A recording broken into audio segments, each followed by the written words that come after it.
Hi, Tom Cole, the coach for Steve Taylor's Community Connection, and certainly an honor and a privilege to be here with a very talented young lady making a difference in our community, Robin Guidera. Robin, welcome. Thank you. Tell the folks too, you're the director of communication and development for the Cocoon. That is correct. And the Cocoon, let's tell the folks, I know that you do a great job getting the word out there, but maybe people who don't know what the Cocoon is, it's a 24-bed facility helping women that have been unfortunately abused or not felt safe, and fill that gap in for me. Sure. So we are Wood County's only domestic and sexual violence agency. Okay. So we do have a 24-bed emergency safe shelter, and we can accommodate women, we can accommodate men, either with their children, and we're one of the few facilities across the country that allow people to bring their pets into shelter with them. And so we really try and break down any barrier that somebody might feel they have to stay in a bad situation. Shelter is about 10% of the community that we serve. Right. The other 90% of the folks that we serve have another safe place to stay out in the community, but need all of those other support services like safety planning, support groups, navigating the court systems, things like that. So maybe if they don't need one of your beds, and unfortunately you're full right now, all 24. Pretty much always full. Yeah. Okay. And that's it's a rough thing. It's a rough commentary in a way. But it's great that you're there and that you can help people. Let's say somebody's not in one of your bed situations, but then you connect them to get back on their feet. You get them to the right people. You need this or you need that. A lot of times people don't know what to do. Absolutely. Nobody teaches that as a course, who you have to reach out to, how can you get help, who will help you. That's big part of the process. So that's a big part of the process. So we have 3 dedicated domestic violence advocates on staff and 1 sexual violence advocate on staff. And they act as that support system for people that are out in the community. And they will help them, connect them to legal representation. We do housing navigation. We do safety planning. As I mentioned, do support groups so that people can stay connected. We help them, if they need to find employment, if they need childcare, pretty much anything that you can think of, down a list. If you're going through your day and you say, I need to go do this or I need to go do that, we can help either connect them, or if we provide the service, then we'll help them. And I heard you say, Robin, that also you provide a service for men. Mm-hmm. I would think that'd probably be a much smaller number. It is. Yeah, okay. Yeah. And these ladies find themselves in such a difficult situation. Many times they're in real danger. I mean, not like, he's mad at me, or they're in real danger. Do you find that to be true? Yeah, we have actually seen, starting during COVID, and it really hasn't decreased, the level of violence and the number of instances of violence within, an intimate partner relationship have escalated. And we think part of that was, we all hunkered down during COVID. Right. So support systems weren't available, going to work wasn't available, going to school wasn't available. And so that's really just kind of stayed steady. A lot of what we're seeing now is strangulation, which we're very grateful that Ohio has finally jumped on board and made strangulation a felony. It's just really getting those convictions to go through. Strangulation is a tough one because there's not a lot of physical evidence on the exterior, but it does a lot of damage. So really we are there 24/7, 365 days a year. So if it's 3 o'clock in the morning on Christmas and you find yourself in a situation, you can call our 24/7 line and we'll have somebody help you. I know you can't just probably put one thing on the table, but are the causes of this domestic abuse? Is it financial? Is it lack of work? People not having money? Is it drug and alcohol abuse? Can you give me a sense of what that is? Sure. So really the basics of any kind of intimate partner violence are power and control. Okay. So somebody needs to have complete power over a situation, over another person, and control of that person, right? And then all of those other things can factor into, why the abuse is happening. The foundation for it is always that power and control. But we do find, and again, going back to COVID, when people weren't working, they didn't have all of those things. Financial instability can really, housing instability, all of those things can just really factor into maybe that violence escalating.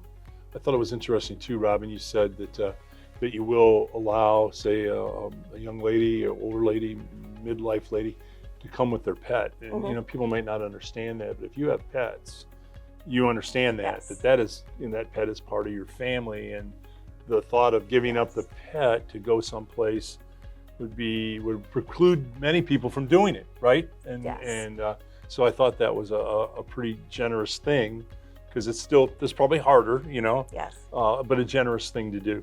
Well, thank you. Yeah, when we moved into the facility that we're currently in, we really listened to what survivors were saying that they felt that their needs were. Okay. And one of those things is exactly that, right? You have a cat, you have a dog, we've had iguanas, we've had birds, and they are part of your family. And Right. to think about leaving, you know, that beloved part of your Yes. family with an abuser, thinking that, you know, that dog or that cat is probably going to be the next, you know, individual that's subjected to this Yes. because I'm gone, is a really tough thing. And we've had people say, if I can't bring my dog, I'm not coming. Yeah. You're such a fantastic professional, Robin. But people that aren't professionals in your field, but they know someone who's being abused in some fashion, and they're talking to that person, are there things that you can say that will help them? How do you, you know, you're not a professional, you know, it's what kind of things can you say, or how would you direct them not being a professional? Sure. You know, a lot of the language that we suggest people use when talking with survivors is really just believing them. Don't question, did this Okay. really happen? You know, don't question, well, what were you doing to cause this to happen? The survivor is not the cause of it. It is the abuser that has the choice to commit the abuse or not the abuse. Really just saying to them, I'm here for you, being there for them. How can I help you? Okay. Trying to avoid those, well, you know what, now you're in this situation, you've disclosed this to me, now you need to do A, B, C, and D. Everybody's situation is different, and so what might work for you or for me as next steps may not work for the person that's disclosing to you. I think this would probably happen a lot. A woman is reaching out to some of her friends that knows the couple, right? And I would imagine some of these abusers have Jekyll and Hyde personalities. To people on the outside, they're hi, how you doing, wait, you know, everything. So when the woman reaches out to their friend and said, you know, my partner is doing this to me, a lot of times, unfortunately, the reaction probably is, well, I don't believe that. He's really a nice guy. And do you see that kind of split personality sometimes? Behind closed doors, they're a different person? We definitely do. You know, one of the things that we say about abusers is that they are great manipulators. Okay. And so part of that manipulation is, you know, I may be a professional, I'm going out, I'm doing my job every day, Right. you know, I'm the life of the party guy, but when I get home, that face changes. And Yeah. so it really, really happens a lot. And unfortunately, again, that's where some of that, well, you know, is this really happening to her? Right. You know, is this what she's just saying? Right. So always believing a survivor will give them kind of that, you know, relief that somebody is listening to me, somebody believes me, and I have a safe space. Is this hard for women to step forward? And I'm sure occasionally a man has been in that situation, but to step forward and have to report something, is that difficult?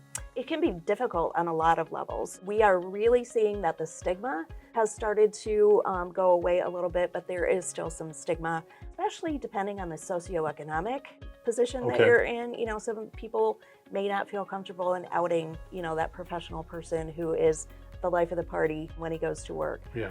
We do know that, you know, financial instability can be a big factor for people not coming forward. You know, when you are in an abusive relationship, that person is going to use every tactic to scare you into staying. Right. I'm going to take the children. You're not going to have a place to live. You're never going to make it without me. Right. You know, all of those types of And that's things part of the are control. happening. Exactly. Definitely part of the control Exactly. thing. I'm assuming too that you have legal connections for, say, a woman is in this situation, she doesn't have the bank account, maybe he took it over or drained the bank account before all this happened, so she doesn't have the financial ways and means to do this. Can you connect them to lawyers that will, whether it's pro bono or somehow you work a scenario out? Does that happen? Yes, and actually we have a legal access fund that is funded by the Wolf Family Foundation, a local family. Okay. And we can assist with legal fees, connecting folks to trauma-informed legal counsel, which is really important. Again, you know, that having that lens of what this person has gone through and the root causes of this and why this person is here and maybe why the person has stayed so long, so that there's not that judgment and kind of that, you know, doubt cast going on. Is it sometimes, Robin, that women feel like it must be something that I did or I'm doing that's caused this? Because I think that's part of the manipulation. The guy probably makes them feel that way, and it's nothing that they've done. Right. But is that a hard issue for them to get over, that it's nothing they've done? It is. And I think, you know, there has been so many misconceptions in society, right? Like if you've stayed, then you know, have asked for it. Right. The abuser, again, that power and control will say, well, if you hadn't made me mad, I wouldn't have had to hit you. Right. All of those things. So it's And your fault. So it's your fault. It's always your fault, right?